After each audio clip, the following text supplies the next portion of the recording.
क्या ऐसा भी कोई तरीका है जिससे चालान के पैसे कम हो जाए? क्योंकि बहुत सारे चालान ऐसे भी हैं जो लोक अदालत में नहीं लिए जाते। बहुत सारे भाइयों के मैसेज हैं कि सर कुछ ऐसे चालान भी पेंडिंग है कि जो हम डीएलएसए की साइड से और दिल्ली ट्रैफिक पुलिस की साइड से जब लोक अदालत का लिंक ओपन होता है तो हम उन चालानों को नहीं निकाल पाते।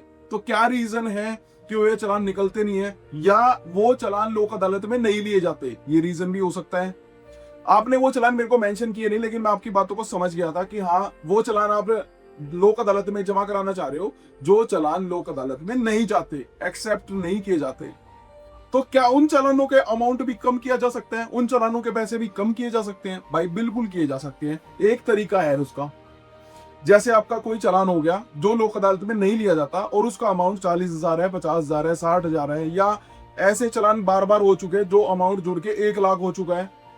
बहुत सारे भाई कहते हैं कि सर मेरी इतनी सैलरी भी नहीं है और मेरा चालान हो गया 1 लाख के और वो लोक अदालत में जमा नहीं हो रहे, तो उसका क्या तरीका है? आप जैसे ही चालान को पेमेंट करने के लिए जाओगे, आप कंटेस्ट के ऑप्शन पे क्लिक करिए। कंटेस्ट पे क्लिक करके आपको कंसर्न कोर्ट की एक डेट मिल जाएगी। आप उस डेट पे कोर्ट में जाइए, अपने चालान को जमा कराइए। जमा कराने के बाद आपका गाड़ी नंबर बोला जाएगा। गाड़ी नंबर बोलने के बाद आपको अंदर बुलाया जाएगा। कंसर्न कोर्ट के जज साहब को जब आप पेश होगे तो आपका रीजन पूछेंगे, आपका क्या रीजन था कि आप इस चालान को, ये आपका चालान हुआ कि आप पेपर पूरे नहीं कर पाए, क्या रीजन था? आप अपना रीजन बताओगे कि सर मेरा ये रीजन था। अगर आपने वहां बनावटी बात करी तो आप पकड़े जाओगे। आप वहां पे जो क्लियर कट बात हो, साफ हो, बिल्कुल सच हो, उस बात को आप जज साहब के सामने पेश कर देना कि सर ये बात है, मैं इस चालान को, ये चालान मेरा ऐसे हुआ है, मैं इसमें अपनी गलती मानता हूं, या जो भी आपका रीजन है उस रीजन को आप जज साहब के सामने बता देना। अगर पॉसिबल हुआ, अगर आपकी बात से सामने वाले कंसर्न कोर्ट के जज सेटिस्फाई हो गए तो आपके चालान के पैसे कम भी हो सकते हैं। बहुत सारे भाइयों ने ऐसा तरीका अपनाया है, जो चालान लोक अदालत में नहीं जाते उन चालानों पे उन्होंने कंटेस्ट पे क्लिक करके कंसर्न कोर्ट में चले गए। कंसर्न कोर्ट में जाके उन्होंने बताया अपना रीजन।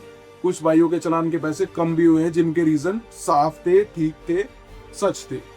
अगर आप उनको सेटिस्फाई कर सकते हो, आपकी बात ठीक है, आप अपनी गलती मान रहे हो, या कुछ चालान ऐसे भी हैं कि जो सही होते हैं लेकिन आप उनको ये बताते हो कि नहीं सर उन्होंने तो गलत किया ट्रैफिक वालों ने, वो उस बात को भी पकड़ जाते हैं।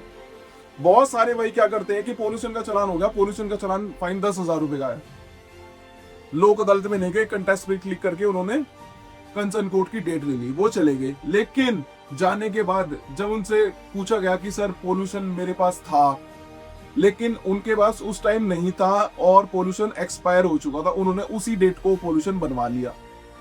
वो कह रहे सर पोल्यूशन तो मेरे पास है इस डेट का, तो बोले कि दिखाओ भाई अपना पोल्यूशन। तो उन्होंने पोल्यूशन चेक कराया तो डेट और टाइम भी मेंशन होता है। वो टाइम से पता चल गया चालान हुआ उसका सुबह 8 बजे, पोल्यूशन उसने कराया है रात को, शाम को। सारी चीजें उसमें क्लियर हो जाती है भाई। तो आप ऐसा ना करें, जो आपकी मेन बात है आप जाके कोर्ट में बता दीजिए। हो सकता है कंसर्न कोर्ट के जज आपकी बात से सेटिस्फाई हो जाए और आपके चालान के अमाउंट को कम कर दे। एक रीजन ये भी है। ऐसी और वीडियोस के लिए मेरे अकाउंट को फॉलो करना, सब्सक्राइब करना मत भूलना भाई। और बहुत सारे भाई कह रहे थे कि सर ब्लैक फिल्म के ऊपर वीडियोस बनाइए, 30% अलाउड है, 40% अलाउड, 70% अलाउड है। तो भाई ब्लैक फिल्म के ऊपर भी आएगी, loading, overloading, seat belt, triple riding without helmet, सारे चलानों पे वीडियोस आने वाली है। मेरे अकाउंट को फॉलो कर देना, वीडियोस को लाइक करना, शेयर करना मत भूलना भाई। जय हिंद, नमस्कार भाई।